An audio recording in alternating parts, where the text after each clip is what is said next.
അസ്സലാമു അലൈക്കും വറഹ്മത്തുള്ളാഹി വബറകാതുഹു. അൽഹംദുലില്ലാഹി വസ്സലാത്തു വസ്സലാമു അലാ റസൂലില്ലാഹി വഅലാ ആലിഹി വസ്ഹബിഹി അൽ ഫായിസീന ബില്ലാഹി അമ്മാ ബഅദ്. സഹോദരന്മാരെ, സൂറത്ത് മുദ്ദസിറിലെ അടുത്ത ആയത്തുകൾ 30-31 ആയത്തുകളാണ്. അത് ഇങ്ങനെ ആണ്: أعوذ بالله من الشيطان الرجيم. بسم الله الرحمن الرحيم. عليها 19 وما جعلنا أصحاب النار إلا ملائكة وما جعلنا عدتهم إلا فتنة للذين كفروا ليستيقن الذين أوتوا الكتاب ويزداد الذين آمنوا إيمانا ولا يرتاب الذين أوتوا الكتاب والمؤمنون وليقول الذين في قلوبهم مرض والكافرون ماذا أراد الله بهذا مثلا كذلك يضل الله من يشاء ويهدي من يشاء وما يعلم جنود ربك إلا هو وما هي إلا ذكرى للبشر. ഈ ആയത്തുമായി ബന്ധപ്പെട്ട് ജബ്ബാർ വലിയ വിഡ്ഢിത്തങ്ങളാണ് പറഞ്ഞുകൊണ്ടിരിക്കുന്നത്. ഒരു കണക്കിന് ജബ്ബാർ പറഞ്ഞതിലൊരു വസ്തുതയുണ്ട്. മക്കയിലെ അബൂജഹൽ അടക്കമുള്ള ആളുകൾ എത്ര മാന്യന്മാരായിരുന്നു എന്നാണ് ജബ്ബാർ പറഞ്ഞിട്ടുള്ളത്. ശരിയാണ്, ജബ്ബാറിനെ അപേക്ഷിച്ച് നോക്കുമ്പോൾ അവർ വളരെ മാന്യന്മാരായിരുന്നു. കാരണം അവർ വിശുദ്ധ ഖുർആനിൻ്റെ ഭാഷാ സൗന്ദര്യം, അതിൻ്റെ സൗകുമാര്യത, അതിൻ്റെ ആകർഷണീയത, ഇതൊന്നും അവർ ചോദ്യം ചെയ്തിട്ടുണ്ടായിരുന്നില്ല. അതുപോലെ തന്നെ നബി സല്ലല്ലാഹു അലൈഹി വസല്ലമയോട് അവരൊരിക്കലും പറഞ്ഞിട്ടില്ല, മുഹമ്മദേ നീ ഈ രംഗത്ത് പരാജയപ്പെടാൻ പോവുകയാണ്. പരാജയപ്പെടുത്താൻ അവർ ശ്രമിച്ചു എന്നത് ശരിയാണെങ്കിലും അങ്ങനെ ഒരു വീരവാദം മുഴക്കാൻ അവർ മുമ്പോട്ട് വന്നിരുന്നില്ല. 22 കൊല്ലം, അതായത് നബി സല്ലല്ലാഹു അലൈഹി വസല്ലമക്ക് വഹ്യ് ലഭിക്കുന്നത് റമദാനിലാണ്, 41-ാമത്തെ വയസ്സിൽ. 63-ാമത്തെ വയസ്സിൽ നബി സല്ലല്ലാഹു അലൈഹി വസല്ലം റബീഉൽ അവ്വലിൽ മരിക്കുന്നുണ്ട്. അപ്പോൾ അതിൻ്റെ അടുക്കുള്ള 22 കൊല്ലമാണ്. ഈ കൊല്ലക്കാലത്തിനിടയിൽ അബൂജഹലിനെ പോലുള്ള ശത്രു നിരയിലുണ്ടായിരുന്ന പ്രഗത്ഭരൊക്കെ കൊല്ലപ്പെടുകയോ മരിച്ചു തീരുകയോ ഒക്കെ ചെയ്തു. നബി സല്ലല്ലാഹു അലൈഹി വസല്ലമയാവട്ടെ അറേബ്യയിൽ ഉടനീളം ജൈത്രയാത്ര നടത്തുന്ന രംഗമാണ് പിന്നീട് ലോകം കണ്ടിട്ടുള്ളത്. പക്ഷെ ഇതൊക്കെ ചരിത്രത്തിലുണ്ടായിരിക്കെ ഈ ജബ്ബാർ പറയുന്നത് മുഹമ്മദ് നബി സല്ലല്ലാഹു അലൈഹി വസല്ലമ തൻ്റെ പ്രവർത്തനത്തിൽ പരാജയപ്പെട്ടു. അത് തന്നെ എപ്പോഴാണ് പരാജയം വിളിച്ചു പോകുന്നത്? നബി സല്ലല്ലാഹു അലൈഹി വസല്ലം മക്കയിൽ ഇസ്ലാമിക പ്രബോധനവുമായി, പരസ്യപ്രബോധനവുമായി രംഗത്ത് വന്നിട്ടേ ഉള്ളൂ എന്നും പറഞ്ഞുകൂടാ. രംഗത്ത് വരുന്നതിൻ്റെ മുമ്പാണ് യഥാർത്ഥത്തിൽ സൂറത്ത് മുദ്ദസിറിൻ്റെ ആദ്യ ഭാഗം ഇറങ്ങുന്നത്. 3 വർഷക്കാലത്തോളം നബി സല്ലല്ലാഹു അലൈഹി വസല്ലം സ്വകാര്യമായിട്ട് ആളുകളെ കണ്ട് സന്ദേശം എത്തിക്കുകയും അങ്ങനെ ചെറുപ്പക്കാരായിട്ടുള്ള കുറേ ആളുകളെ നബി സല്ലല്ലാഹു അലൈഹി വസല്ലമയുടെ ഈ സന്ദേശം അംഗീകരിച്ചുകൊണ്ട് നബിയുടെ പക്ഷത്തേക്ക് അവർ വരികയും ചെയ്തിട്ടുണ്ട്. അതിനുശേഷമാണ് നബി സല്ലല്ലാഹു അലൈഹി വസല്ലം പരസ്യപ്രബോധനം നടക്കുന്നത്. വൻദിർ അസീറത്തക്കൽ അഖറബീൻ, നിൻ്റെ അടുത്ത ബന്ധുക്കളെ, കുടുംബക്കാർക്ക് മുന്നറിയിപ്പ് നൽകുക എന്നുള്ള നിർദ്ദേശം വന്നപ്പോഴാണ് നബി സല്ലല്ലാഹു അലൈഹി വസല്ലം പരസ്യപ്രബോധനത്തിന് ഒരുങ്ങുന്നത്. ഒരു പ്രസ്ഥാനം, അതേത് പ്രസ്ഥാനവുമാകട്ടെ, അത് പ്രവർത്തനം ആരംഭിച്ച് ഏതാനും മണിക്കൂറുകൾ കൊണ്ട് അല്ലെങ്കിൽ ദിവസങ്ങൾ കൊണ്ട് ആഴ്ചകൾ കൊണ്ട് അല്ലെങ്കിൽ വർഷങ്ങൾ കൊണ്ട് ഒരു പ്രസ്ഥാനവും ലോകത്ത് വിജയം വരിച്ചതിന് തെളിവ് നമ്മൾക്ക് കാണാൻ സാധ്യമല്ല. ലോകത്ത് വിജയിച്ച ഏത് പ്രസ്ഥാനം എടുത്താലും ദീർഘകാലത്തെ അക്ഷീണ ശ്രമത്തിനെ തുടർന്നാണ്, അതും പലതും ബലി കൊടുത്തതിന് ശേഷമാണ് ആ പ്രസ്ഥാനങ്ങളൊക്കെ വിജയിച്ചിട്ടുള്ളത്. ഇസ്ലാമിൻ്റെ ചരിത്രത്തിലും ഇത് തന്നെയാണ് നമുക്ക് കാണാൻ കഴിയുന്നത്. അപ്പോൾ ഇത് വിജയിക്കുമല്ല എന്ന് പറയാൻ സമയമാകുന്നതിന് മുമ്പ് ഉള്ള നബി സല്ലല്ലാഹു അലൈഹി വസല്ലമയും ഇസ്ലാമിൻ്റെ ശത്രുക്കളും തമ്മിലുള്ള ഈ മത്സരത്തിൽ ഇപ്പോൾ ജബ്ബാർ വിധി പ്രസ്താവിക്കുകയാണ്. മുഹമ്മദ് അവിടെ പരാജയപ്പെടും എങ്കിൽ പെട്ടു. പെടുന്നാണോ പെട്ടു എന്നാണോ ജബ്ബാർ പറയുന്നത്, ജബ്ബാറിന് തന്നെ അറിയില്ല.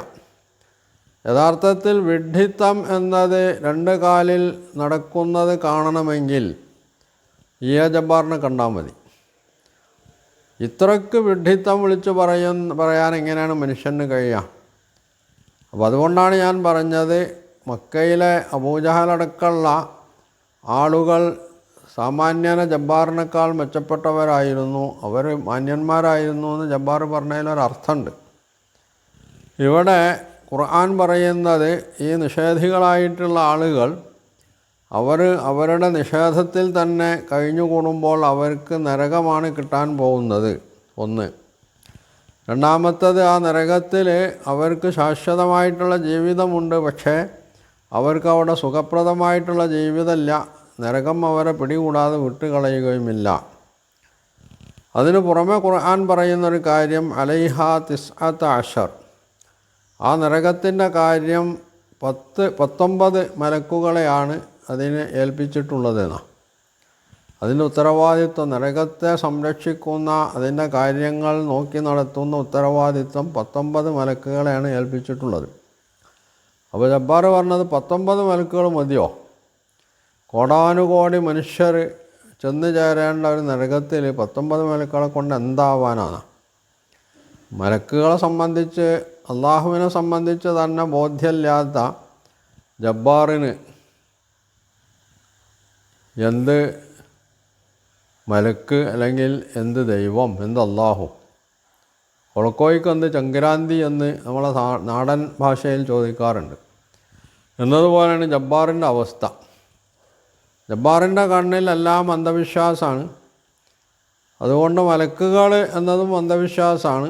അപ്പോൾ അഥവാ നരകത്തിൽ കോടാനുകോടി മനുഷ്യരെത്തിപ്പെട്ടാൽ തന്നെ ഇവരെ കൂടി നിയന്ത്രിക്കാനും അവർക്ക് ശിക്ഷ നൽകാനും ഒന്നും ഈ 19 മലക്കുകളെ കൊണ്ടാവൂലെന്നാണ്. മാത്രമല്ല, മക്കയിലെ ഒരു ഇസ്ലാമിൻ്റെ ശത്രു വീമ്പിളക്കിയിരുന്നു ഇതുമായി ബന്ധപ്പെട്ട്. അലൈഹ 19 എന്ന ഈ ആയത്തിറങ്ങിയപ്പോൾ ഉസൈദ് ബിനു ഖൽദത്ത് ബിൻ ഖലഫ് അൽ ജുമഹി എന്ന് പറയുന്ന ശത്രു, അയാൾ പറഞ്ഞു 19 മലക്കുകൾ, അതിൽ 17 ആളുകളുടെ കാര്യം ഞാൻ ഏറ്റു, ബാക്കി 2 ആളുകൾ നോക്കിയാൽ മതിയെന്നാണ്.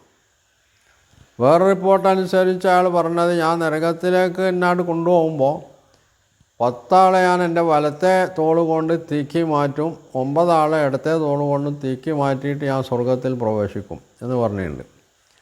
പക്ഷേ ആ ഉസൈദ് ഇന്ന് എവിടെയാണുള്ളത്? ഉസൈദിന് വല്ലതും ചെയ്യാൻ കഴിഞ്ഞോ? യഥാർത്ഥത്തിൽ മനുഷ്യൻ ഇവിടെ സൃഷ്ടിക്കപ്പെട്ടിട്ടുള്ളത് ഏതവസ്ഥയിലാണെന്ന് ചിന്തിച്ചാൽ ഏത് നിഷേധിക്കും, ഏത് നാസ്തികനും ബോധ്യം വരുന്ന ഒരു സംഗതിയുണ്ട്. മനുഷ്യൻ ഇവിടെ ദുർബലനായിട്ടാണ് വരുന്നത്. ഖുലിഖൽ ഇൻസാനു ദഈഫ, മനുഷ്യൻ ദുർബലനായിട്ടാണ് സൃഷ്ടിക്കപ്പെട്ടിട്ടുള്ളത് എന്നാണ്. ഈ ദുർബലനായിട്ട് സൃഷ്ടിക്കപ്പെട്ട മനുഷ്യൻ ഭൂമിയിലേക്ക് വരുന്നത് ദുർബലനായിട്ടാണ്. ഖലഖക്കും മിൻ ദഅഫ്, അല്ലാഹുല്ലദീ ഖലഖക്കും മിൻ ദഅഫ്, നിങ്ങളെ ദൗർബല്യത്താലാണ് സൃഷ്ടിക്കപ്പെട്ടിട്ടുള്ളത്. നിങ്ങളുടെ തുടക്കം നിങ്ങൾക്കൊന്നും ചെയ്യാൻ പറ്റാത്ത അവസ്ഥയിലുള്ള ദുർബലാവസ്ഥയാണ്. സുമ്മ ജഅല മിൻ ബഅദി ദഅഫിൻ ഖുവ്വത്തൻ, പിന്നെ ആ ദൗർബല്യത്തിന് ശേഷം, കഴിവില്ലായ്മയ്ക്ക് ശേഷം പിന്നെ നിങ്ങൾക്കല്പം ശക്തിയൊക്കെ അള്ളാഹു നൽകി, നിങ്ങൾക്ക് ശക്തി കൈവന്നു. അതിനുശേഷം സുമ്മജാലമിമ്പാതി കുവ്വത്തിൻ ലഅഫം വശൈബ, നിങ്ങൾക്കിടെ ഈ ശാരീരികമായിട്ടുള്ള മാനസികമായിട്ടുള്ള മറ്റ് രീതിയിലൊക്കെ നിങ്ങൾക്ക് കൈവന്നിട്ടുള്ള ഈ ശക്തിക്ക് ശേഷം പിന്നീട് അള്ളാഹു നിങ്ങൾക്ക് നരയും ദൗർബല്യവുമാണ് നൽകുന്നത്. അപ്പോൾ മനുഷ്യന് ഇടക്കാലത്ത് കുറച്ച് ചോരത്തിളപ്പൊക്കെ ഉണ്ടാകുമ്പോൾ തോന്നും ഞാൻ വലിയ ക്ഷേമനാണ്. ആ ചോരത്താൾപ്പാട് നിന്നാൽ പിന്നെ അവൻ്റെ കേമത്വം പോയി, പിന്നെ അവൻ ദുർബലനായി. ഇപ്പോൾ ജബ്ബാറിൻ്റെ തന്നെ അവസ്ഥ എന്താണ്? ജബ്ബാർ ഇവിടെ വിധിവിശ്വാസത്തെയൊക്കെ ചോദ്യം ചെയ്യുമ്പോൾ ഇയാളുടെ ഇപ്പോഴത്തെ അവസ്ഥ എന്താണ്? ഇപ്പോൾ അയാൾ വടിയും കുത്തിപ്പിടിച്ച് നടക്കുകയാണ്. കയറ്റം കയറാൻ അയാൾക്ക് പറ്റൂല, ഒരു വടിയുടെ സഹായമില്ലാതെ. എന്ന് മാത്രമല്ല, അയാൾ ചികിത്സയ്ക്ക് വേണ്ടി അമേരിക്കയിലേക്ക് പോവുകയാണ് പോലും. അപ്പോൾ തൻ്റെ ഭൗതിക ജീവിതത്തിൽ താൻ അനുഭവിക്കുന്ന ഈ പ്രയാസങ്ങൾ പോലും ഈ മനുഷ്യനെ മാറി ചിന്തിക്കാൻ പ്രേരിപ്പിക്കുന്നില്ലെങ്കിൽ ഇയാളെപ്പോലെ പരാജിതനും നഷ്ടക്കച്ചവടത്തിൽ ഏർപ്പെട്ട ആളും വേറെ ആരെങ്കിലും ഉണ്ടാവുമോ എന്നുള്ളത് ആലോചിക്കേണ്ട കാര്യമാണ്. അപ്പോൾ ഇതൊക്കെ ഉള്ളതോടൊപ്പമാണ് അലൈഹാ തിസ്അത അശർ എന്ന ഖുർആനിക വചനത്തെ അയാൾ പരിഹസിക്കുന്നത്. എന്നിട്ട് പിന്നീട് അയാൾ പറയുന്നത് എന്താണ്? നബി സല്ലല്ലാഹു അലൈഹി വസല്ലമ ഈ വാക്യം ഉരുവിടാനുണ്ടായിട്ടുള്ള കാരണം എന്ന് പറഞ്ഞുകൊണ്ട് ജബ്ബാർ പറയുന്നത്, മുഹമ്മദ് അവിടെ പരാജയപ്പെട്ടപ്പോൾ പിന്നെ മുഹമ്മദിന് ഈ ആളുകളോട് തലയിലെഴുത്തിനെ പറ്റി പറയേണ്ടി വന്നു എന്നാണ്.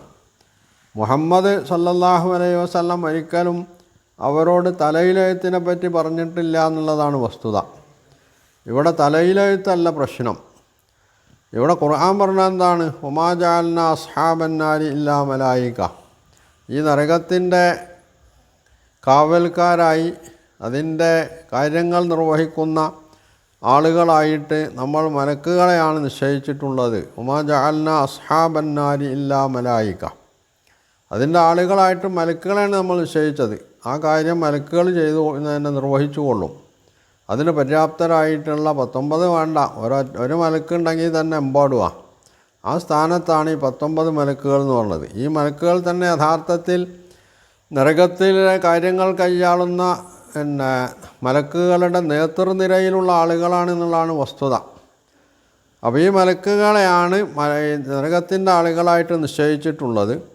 വമാ ജഅൽനാ ഇദ്ദത്തഹും ഇല്ലാ ഫിത്നത്തൽ ലില്ലദീന കഫറു, എന്നാൽ ഈ മലക്കുകളുടെ ഈ 19 എണ്ണം എന്ന് പറഞ്ഞത് അള്ളാഹു നിശ്ചയിച്ച് ഇവിടെ വെളിപ്പെടുത്തുന്നത് എന്തിനു വേണ്ടിയാണ്?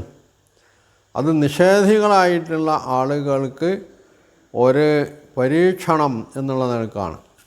എന്നാൽ അള്ളാഹുവിൻ്റെ കഴിവും അവൻ്റെ യോഗ്യതയും അവൻ്റെ ശക്തി സവിശേഷതകളും അംഗീകരിച്ചുകൊണ്ട് ഇവർ ഇസ്ലാമിലേക്ക് വരുന്നുണ്ടോ അതോ ഇതിനെ തള്ളിപ്പറയുകയാണോ ചെയ്യുന്നത് എന്ന് പരീക്ഷിക്കുകയാണ് യഥാർത്ഥത്തിൽ ഇവിടെ അള്ളാഹു ഇതിലൂടെ ചെയ്യണമെന്നാണ്. അതാണ് അവർക്കുള്ള ഇവിടെ ഉള്ള പരീക്ഷണം. അപ്പോൾ അവർ ആ കുഫറിൽ തന്നെ ഉറച്ചു നിൽക്കുന്നുവെങ്കിൽ അതിൻ്റെ പരിണതി അവർ പിന്നീട് അനുഭവിക്കാൻ പോകുന്നു എന്നാണ് വിശുദ്ധ ഖുർആൻ ഇതിലൂടെ വമാ ജഅൽനാ ഇദ്ദത്തഹും ഇല്ലാ ഫിത്നത്തൽ ലില്ലദീന കഫറു എന്നതിലൂടെ സമൂഹത്തെ, മനുഷ്യലോകത്തെ തന്നെ തെര്യപ്പെടുത്തുന്നത് എന്നതാണ് വസ്തുത.